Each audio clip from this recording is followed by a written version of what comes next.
Ringrazio innanzitutto la dottoressa Maria Cristina Gribaldi, che è la Presidente della Fondazione Musei Civici di Venezia. Con loro abbiamo fatto un passaggio importante insieme ovviamente al distretto turistico qui presentato dal Presidente Avvocato Faragher.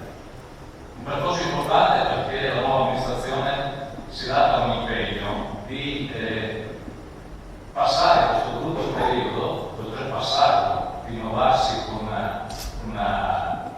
motto molto pregnante, che è quello che la bellezza conquista il mondo e la bellezza è quello che fa risolvere tutti i problemi. E la bellezza è arte. Attraverso l'arte dobbiamo darci un motivo per andare avanti nonostante le difficoltà che stiamo vivendo, che non sono poche. Io ho cominciato all'inizio prima 9 mesi fa, ho cominciato col Covid. Ottobre si è scatenata la seconda ondata, è un'ondata 10-15 volte più importante nei numeri della prima. È vero, diversa, ma quando sono 10 volte 15 volte più importante, qualche difficoltà ce la dà dal punto di vista organizzativo. Però, nonostante questo, noi pensiamo che cultura e turismo siano i punti principali del nostro comune, ma spero anche di tutti i comuni che almeno fanno parte di questo mappamento e che fanno parte della conferenza dei sindaci, che sono 22 comuni, compreso il San Martese. Ieri abbiamo firmato in Consiglio Comunale di tutti i 22 comuni di aprire il distretto turistico della Chiesa anche a San Martese. Questo ci fa più forti, ci fa più decisi sulle novità e sulle proposte che facciamo. Ieri sera abbiamo approvato l'Ecomuseo, non è una novità partita dalla Francia, ma è interessante perché è un museo che non ha sedi, è un museo che è immateriale allo stesso momento, è un museo che porta avanti tradizione, storia e cultura. E la tradizione vuol dire anche il ritornello, vuol dire anche la battuta di come si sposavano a Concordia 60 anni fa, i procedimenti, tutte queste cose che magari noi non le conosciamo più, però ci sono persone, i nostri nonni, che possono ancora trasmetterle, e quindi l'Ecomuseo è questo museo della memoria. Ovviamente coadiuvato da un masterplan della viabilità. Per percorrere i comuni servono le strade devono essere lente, e quindi dobbiamo tutti insieme lavorare perché questo avvenga. E anche su questo la nostra amministrazione è sul pezzo. Però questo è ancora più importante perché come distretto che abbiamo una sintonia grandissima, ci siamo detti, perché non ci colleghiamo ai grandi musei internazionali? Perché devo dire la verità, la prima volta che abbiamo cercato un museo abbiamo cercato niente di meno che con National Gallery, perché noi abbiamo una copia qui nel nostro Duomo, e abbiamo cercato il collegamento, ci hanno detto che non potevano darselo per motivi strutturali, ma noi non ci abbiamo creduto. Certe volte non ci crediamo neanche noi, perché certe volte le mail sono facili, e abbiamo fatto una mail molto più articolata dalla nostra conoscenza con loro, dalla nostra conoscenza del distretto, che ha fatto una bellissima mail in inglese e ha probabilmente toccato le corde giuste della direttrice del National, che ci ha risposto, ha avuto il collegamento online e ci ha detto: ci dispiace ancora, ma il cinema da italiano purtroppo come lo diamo deve essere restaurato e non sappiamo quando, fra 20-30 anni, quando potremo fare. Però se volete costruiamo un bellissimo rapporto con voi, perché io sono stato a Portugal, ho visto il cinema, sono venuto nel Duomo del cinema italiano e vi propongo un bel collegamento, un bel rapporto. Chiedeteci quello che pensate sia giusto chiedere, come una fila che serve, preme il film là, e vi daremo un'opera d'arte o 2 opere d'arte. E quindi su questo distretto e noi amministrazione ci stiamo muovendo insieme poi, perché la dottoressa Maier e anche lei un bel vulcano, non ci siamo fermati e ci siamo collegati con il Museo di Genova per avere la seconda opera ordinaria che non possiamo ancora anticipare. Però su questo è entrata con forza per il nostro Museo dei Civici di Venezia, perché al primo incontro la dottoressa Belli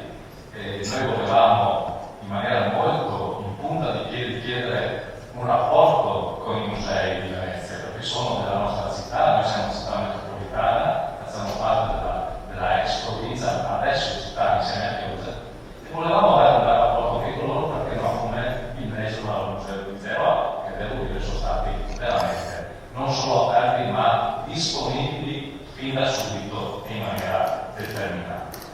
Però ancora di più belli si diceva sì, quasi non ditelo voi, vogliamo dirvelo noi, apriamoci, noi musei civici vorremmo aprirsi con Portovaro, con il vostro palazzo, con la vostra amministrazione, con il vostro distretto, e potremmo fare un protocollo di intesa che stabilisca che questo rapporto è duraturo nel tempo, e vorremmo aprirsi per mostrarci, come diceva prima la Presidente Grimaldi, vorremmo un po' anche ritornare a quello che Venezia ha avuto nel tempo.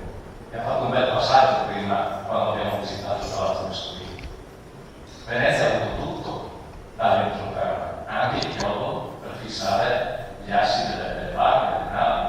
E allora perché dopo tanti secoli non ritornare almeno un po'? E questo è il grande tema.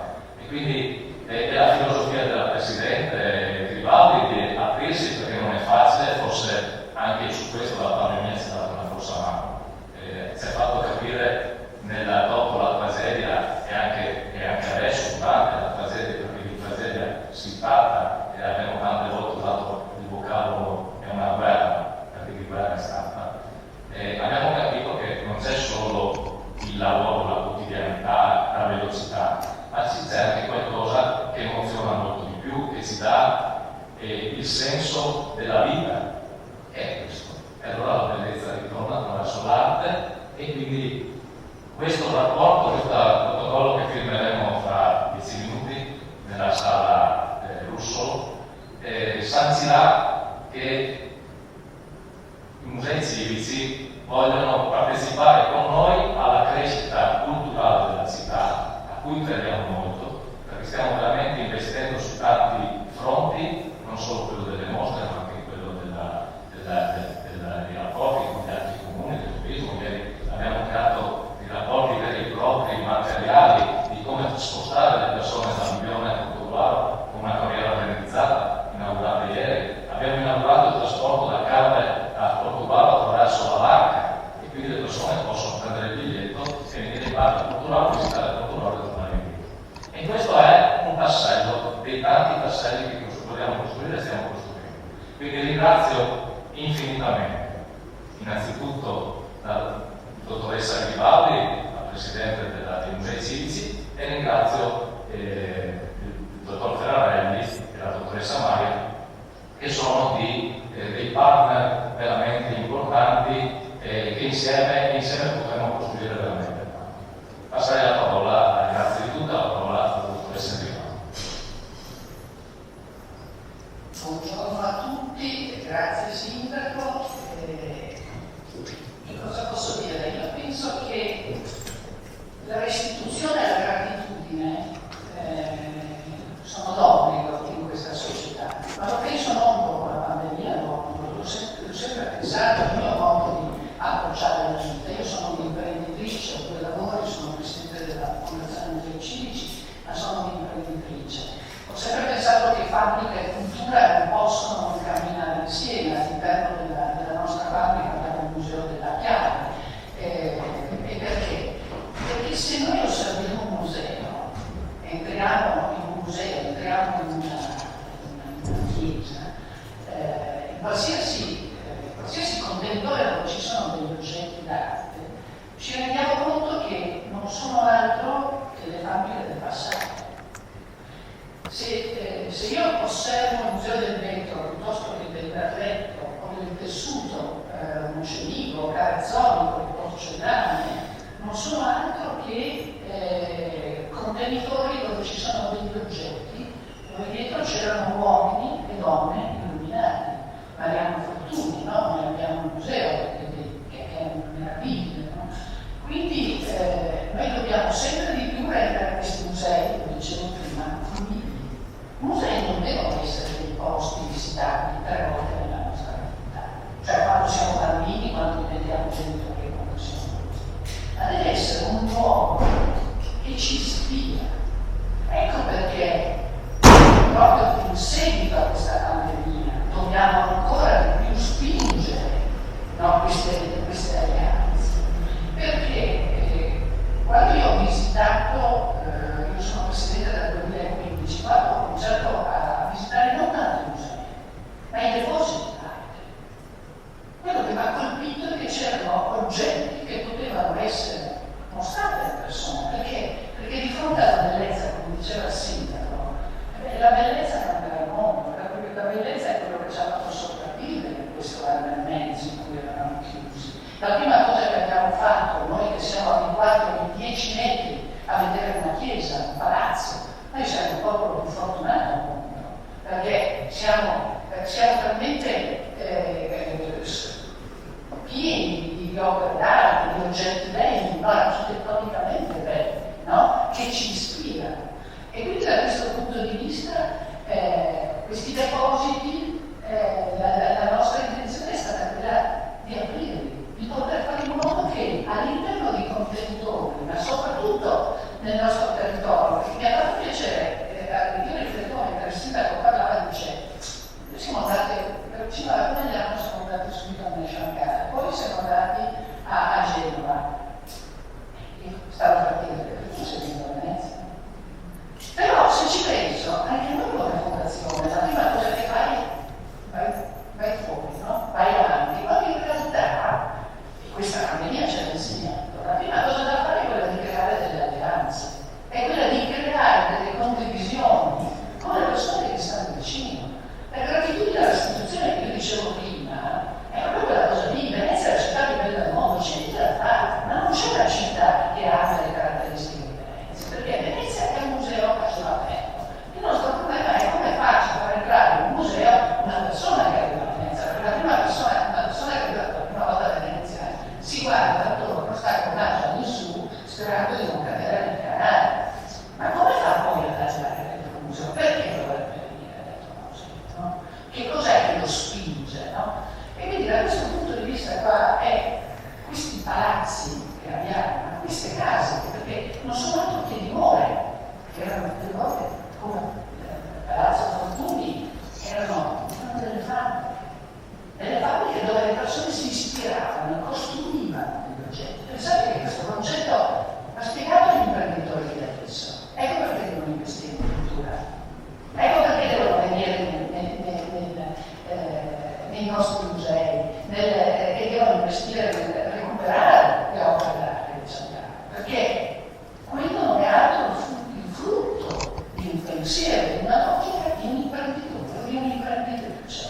Ed ecco perché però per poter portare le persone che investano dobbiamo avere una visione, perché se non abbiamo una visione, io dico dell'imprenditrice, nessun imprenditore metterà una linea, però tu devi farti capire che hai una visione, che non è la visione del sindaco di questo momento, della presidente di questo momento, ma è una visione a lungo termine, perché questo è un paese che va salvaguardato per sempre. Perché Venezia deve essere libera? Ma per il semplice motivo che è così grazie a tutti gli uomini e le donne del territorio che scendevano a Venezia a lavorare, a costruire, a fare le chiavi, a fare i chiodi, a costruire le gondole.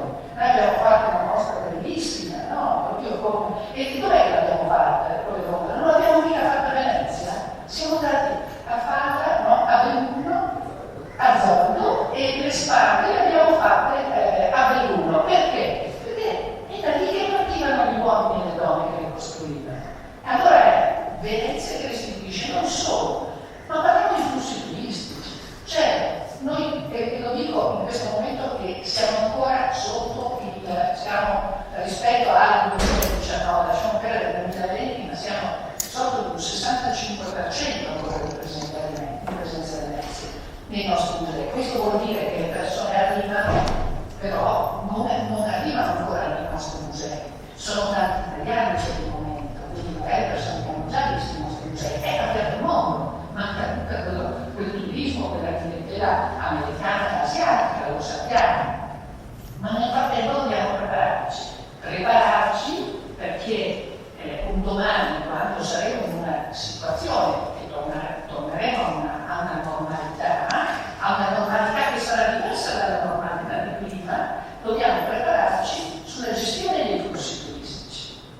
E quindi un'area marciana. Perché uno che sta in un'area marciana, che arriva e mangia un pezzo di pizza surgelata, fa il giro ed esce da Venezia, se va bene, è entrato a Palazzo Ducale, quella persona lì secondo me porta a casa un ricordo che non è un ricordo di Venezia, non è un'emozione, è un grande stress, no? E quindi evidentemente, tra parentesi, guardate che è complicatissimo adesso viaggiare, cioè ci sono tra cantoni, permessi, io ho ricominciato a viaggiare ma è davvero complicato. Dicevo che devo andare in America per lavoro e sono chiesto un permesso all'ambasciata americana, quindi è tutto cambiato.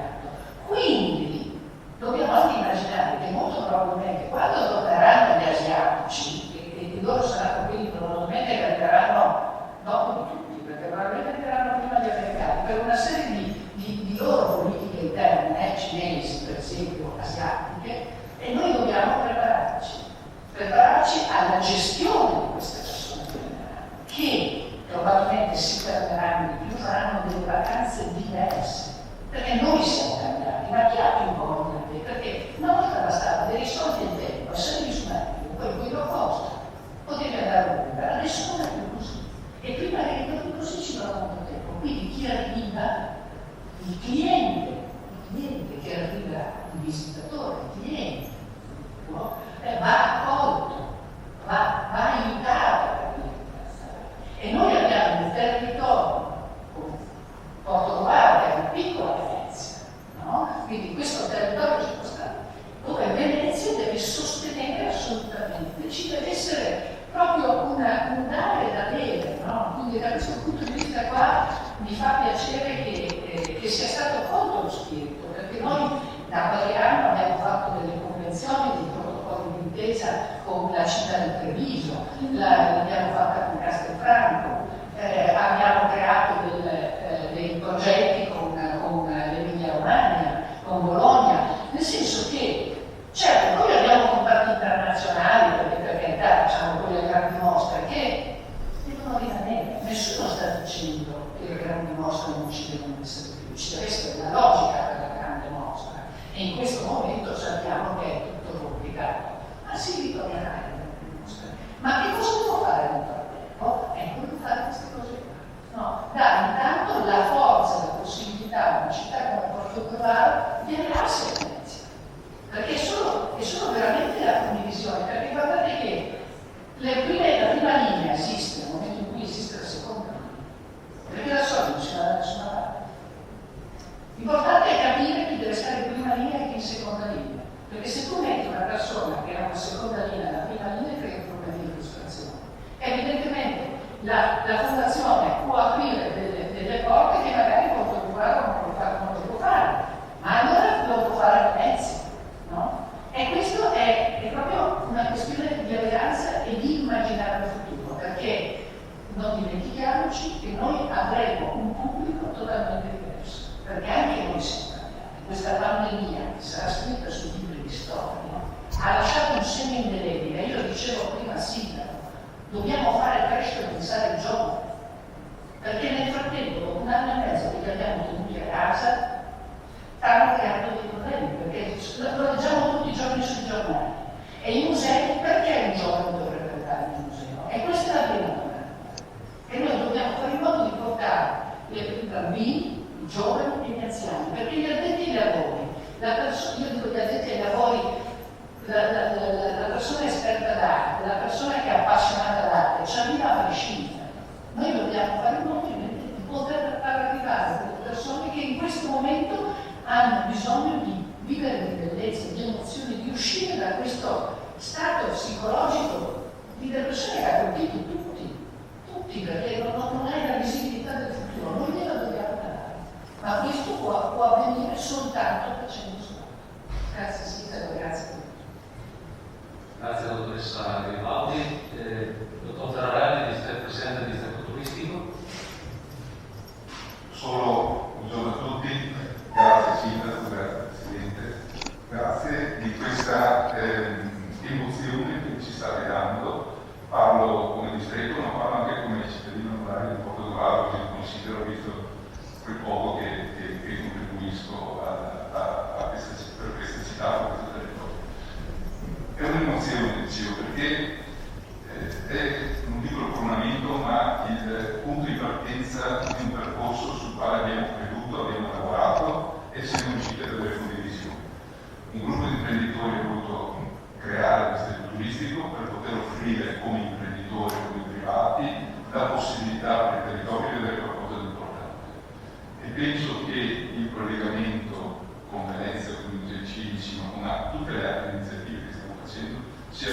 il passo giusto per portare un turista diverso e fare un salto di qualità al territorio. È un territorio, questo, che non è solo Portogallo, ma è la Venezia orientale di per sé, che è un territorio prevalentemente di un turismo di spiaggia, marino, ma è un territorio che ha delle ricchezze importanti, che non sono conosciute, se non da pochi, e che devono essere sviluppate. Lo scopo del distretto per cui è nato era quello di riuscire a far capire che c'è un altro tipo di turismo che può essere sviluppato, che è un turismo positivo, è un turismo che non crea solo ricchezza, crea cultura, crea formazione, crea una base importante perché un territorio possa vivere, crescere e avere un futuro. Il riuscire a creare un rapporto con i musei civici, ma comunque con qualsiasi altra istituzione, ha un duplice aspetto, ne parlavamo prima, quello da una parte di rendere fruibili e visibili a tutti quelle opere che purtroppo non sempre possono essere esposte ed essere messe a disposizione nei musei ufficiali, e dall'altra consente a delle strutture che sono nascoste, non dico abbandonate, ma lasciate chiuse, di poter essere vive, essere importanti ed essere conosciute anche per la loro stessa storia come strutture. Raccontavo prima alla Presidente di come Scarpi, quando è venuto per la mostra, diceva: io sono contento di vedere più di 4 perché li vedo a casa mia. Ma riprendo un'altra cosa che ha detto non prima, altrove, a Marco, quando ha detto i musei sono dei cimiteri. I musei devono essere all'interno di strutture che rendono vive le opere, altrimenti è come mettere le opere in un cimitero, come portare una persona in cimitero, non è più viva. Occorre che ci siano delle immagini che entrino nel cuore della persona, che facciano emozionare le persone per quello che vedono. Allora l'arte, in questo caso, scusate, mi sono tolto la mascherina, non si vede come ormai è l'abitudine, l'arte in questo caso assume un ruolo importantissimo perché è una delle poche cose che emoziona la persona e che soprattutto riesce a incidere sulla sua formazione e sul suo percorso formativo all'interno del territorio. Io ringrazio il Sindaco, ringrazio il Presidente perché questa è un'occasione importantissima e mi auguro che questo sia il primo passo di una lunga serie di incontri e di iniziative che qui nel territorio tutto possiamo svolgere nei prossimi anni. Grazie. Chiedo alla stampa, al Gazzettino Nuova Venezia TPN, se vogliono accomodarsi dopo mi lasciamo fare 2 o 3 domande se ne avete desiderio. Io passerei la parola, se può, ad Andrea Elieni, direttore del Museo Correr, che sarà l'interlocutore principale, penso e spero, con la città di Portogruaro. Avanti. Sì, volentieri, naturalmente. Io rappresento, diciamo, la parte scientifica, per così dire, e sono che rappresento anche soprattutto la dottoressa Belli, citata, dirige appunto per la parte scientifica i musei civici di Venezia. Io rappresento, diciamo, il patrimonio, cioè la materia prima, quello di cui stiamo soprattutto parlando. Ecco, diciamo che gli obiettivi del progetto sono già stati perfettamente delineati dal Sindaco, dal Presidente della Fondazione e anche dal Presidente del Distretto. E io posso solo aggiungere che certamente la materia prima c'è, il patrimonio dei musei civici di Venezia è veramente straordinario e come appunto prima detto la Presidente, è assolutamente giusto e tra virgolette facile che questo patrimonio venga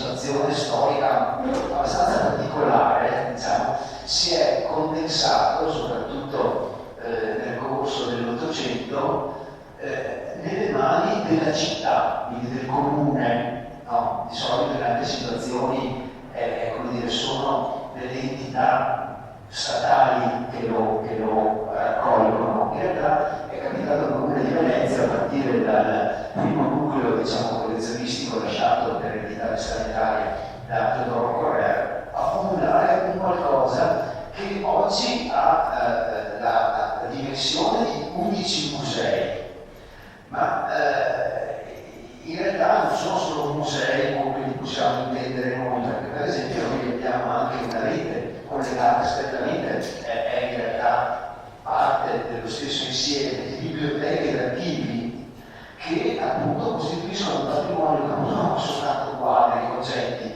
ma sono soprattutto documenti, testimonianze le più varie, per cui veramente noi stiamo parlando di un qualcosa che restituisce nella maniera più piena, più completa, una verità che è quella della Serenissima. Cioè parliamo di un qualcosa che interessa noi, che siamo naturalmente, come dire, i figli di questa storia, ma interessa il mondo. Questo dobbiamo sempre un po' tenerlo presente, no? Stiamo parlando del patrimonio dell'umanità, no? E poi si sa, Venezia, la Serenissima Venezia, è, si dice modernamente, un brand inattaccabile. Cioè, io credo che fosse, dobbiamo soltanto dare l'estero, vero? No? Chi ha questa opportunità di farlo per toccare con mano cosa significa semplicemente pronunciare il nome di Venezia in qualsiasi latitudine. Questo lo dico proprio anche rispetto a quello che può essere un progetto, diciamo, di promozione del territorio, anche e soprattutto dell'entroterra, legato appunto a Venezia, no? Il Sardino di Venezia, no? Il territorio immediatamente alle spalle della cosiddetta dominante. No? E quindi diciamo, parliamo di un qualcosa che interessa il mondo, che ha una rilevanza appunto planetaria e che ha la concretezza di un patrimonio appunto storico, artistico, documentario lì, che noi gestiamo, valorizziamo il meglio possibile, ma che l'iniziativa di oggi allarga a una prospettiva e a una possibilità assolutamente preziosa che possiamo certamente assieme percorrere. In questo momento forse è un po' prematuro che io cominci a fare progetti, no? Con la dottoressa Belli e anche prima con la dottoressa abbiamo cominciato a fantasticare, no? E quindi c'è, nel ritrovare nel corpus veramente vasto di questo patrimonio il filo rosso che lega Venezia al territorio di Portogruaro non sarà certo difficile, no? Ci sono tantissimi campi, prima abbiamo parlato così, da tutto là, ma sono cose, no? Le prime che ci sono venute in mente, perché noi abbiamo un patrimonio archivistico documentario legato alla famiglia Mocenigo, no? E uno di quei pochi chilometri avete il Bisopoli, no? Il patrimonio archivistico è amico di cartografia e di documentazione. Voi avete la città ideale qui vicino, che aspetta, è già nota, diciamo, già studiata, ma che forse potrebbe essere da un approfondimento appunto di tipo storico archivistico assolutamente diffuso, assolutamente valorizzato. E poi chi ne ha più in metta, i nostri grandi pittori, che sono, come si diceva, in realtà veneziani, ma in realtà tutti vengono dal territorio, no? Quelli autoctoni proprio di Venezia,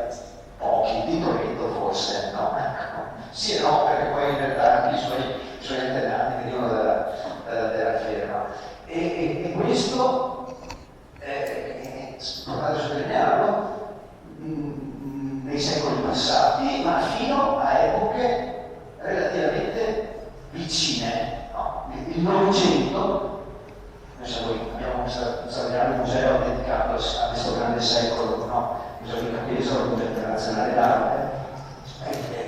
Voi avete Russo, e avete questa straordinaria rappresentanza del futurismo, per cui i legami sono tutti da trovare, ma credo che avremo l'imbarazzo della scelta. E quindi un'avventura che inizia, un rapporto che inizia sotto una stella, credo, felice, e quindi lavoriamo. Grazie.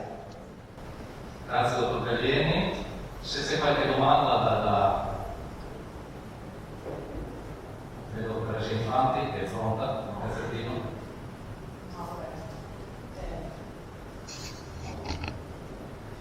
Io volevo semplicemente chiedere perché questo protocollo va da fase generico in quadri, diciamo, dove poi bisogna poi concretizzare, no? Se c'era già un'idea specifica sia a livello temporale sia a livello magari di contenuti.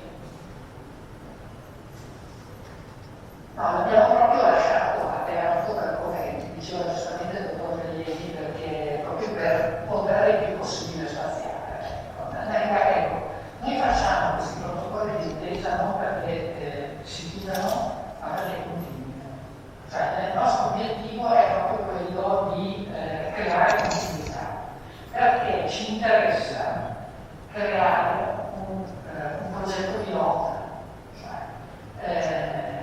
un progetto pilota, fare delle best practice, perché poi altre persone, altri enti possano poi copiarci, possono poi identificare, no? Che stiamo facendo delle cose fatte bene. Noi abbiamo fatto nel 2016, abbiamo firmato una convenzione, questo progetto con l'UNICEF, e siamo stati la prima fondazione in Italia a creare dei livelli di stop, cioè sono degli spazi gratuiti che diamo alle famiglie in modo tale che prima di comprare il biglietto, cioè la famiglia entra nel museo, ma prima di comprare il biglietto, quindi uno spazio gratuito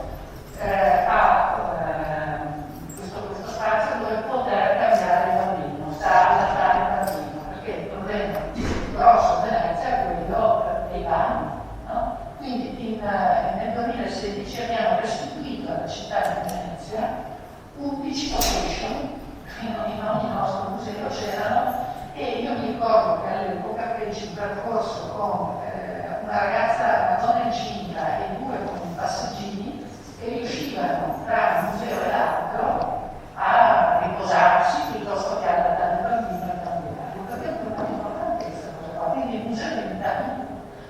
Perché abbiamo fatto questa cosa, questo progetto? Che poi è stato ripreso dalle altre fondazioni, no? Perché il museo devo riuscire a portarti dentro, ma non per venderti un biglietto, ma per farti capire che è un salotto, che è una casa, no? Il famoso senso che abbiamo detto, no, della restituzione. Noi vediamo dei palazzi dove purtroppo per una serie di motivi manca il contenuto. E quindi riuscire, no, a riportare all'interno di questi musei il contenuto e fare in modo che però le persone si fermino, vengono, cercano di capire. Poi magari la prima volta vengono, cambiano bambino e non entrano nel museo. Abbiamo fatto a Pesaro, nel momento in cui abbiamo portato per esempio il wifi, che non c'era all'interno dei musei, e a un certo punto nel giro di un paio d'anni siamo riusciti a coprire tutti i musei, non tutte le aree dei musei, perché ci sono zone del Palazzo d'Italia dove è complicatissimo per come è strutturato il museo, ma è evidente che io devo dare la possibilità, soprattutto almeno nell'androne o in certe aree, che una persona possa scaricare l'app, che possa collegarsi, che possa fare tutta una serie di cose. Abbiamo delle colonnine per caricare i cellulari, no? Ma a Pesaro siamo andati oltre, come abbiamo fatto nel giardino del Museo di Storia Naturale. Ci sono delle aree wifi e abbiamo creato delle zone di co-working, dove le persone possono fermarsi a lavorare gratuitamente e si collegano a internet. E quindi no, è e dare delle visioni diverse. La comunicazione restano aperte proprio perché ci aspettiamo suggerimenti, magari se noi incanalavamo da un certo punto di vista, ma evidentemente quello che abbiamo fatto all'inizio magari non funziona per quello che vuole, o perché ha una struttura logica completamente diversa. Il suo distretto, abbiamo detto, è magari più con l'area che arriva magari dal litorale, no? E quindi da lì andremo a studiare cosa fare e perché farlo, no? Intervengo come tecnico e quindi oggi è stata un'occasione ulteriore di arricchimento per rispondere anche a Teresa.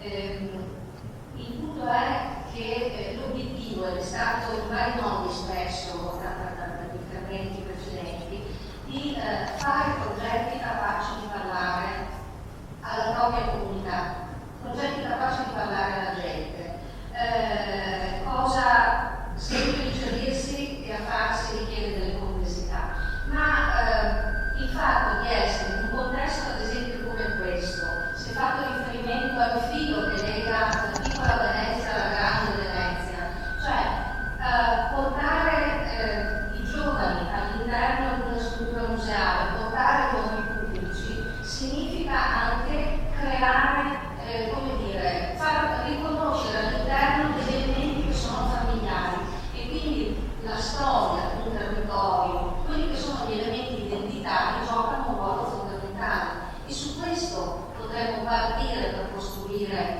un programma quadriennale, perché abbiamo un protocollo importante che proprio parte da questo aspetto, dalla storia dei territori per aprirsi alla grande Venezia e anche alla dimensione nazionale e internazionale.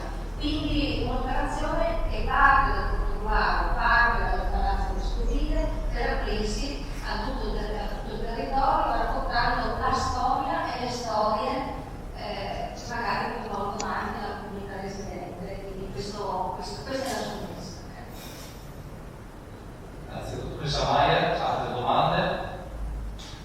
Allora, ci trasferiamo nella sala Russo, solo i sottoscrittori da stampa, nella sala tappezzata nel nostro Luigi Russo, perché noi abbiamo la città di Russo, la città di Bertoni e la città di Rezbergo, quindi abbiamo un terreno notevole. Ci trasferiamo e sottoscriviamo.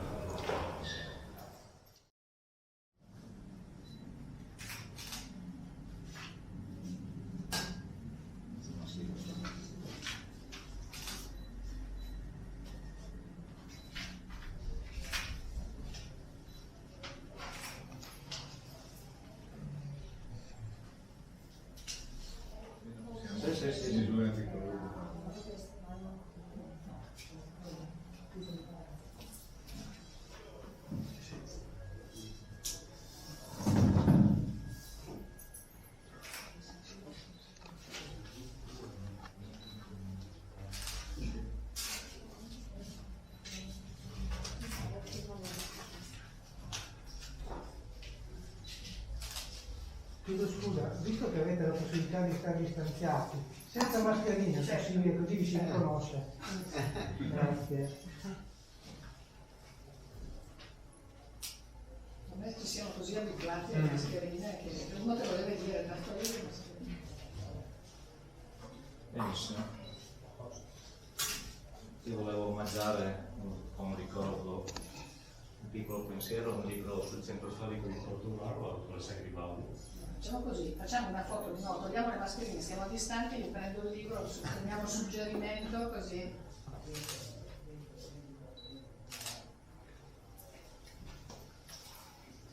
Grazie. Grazie.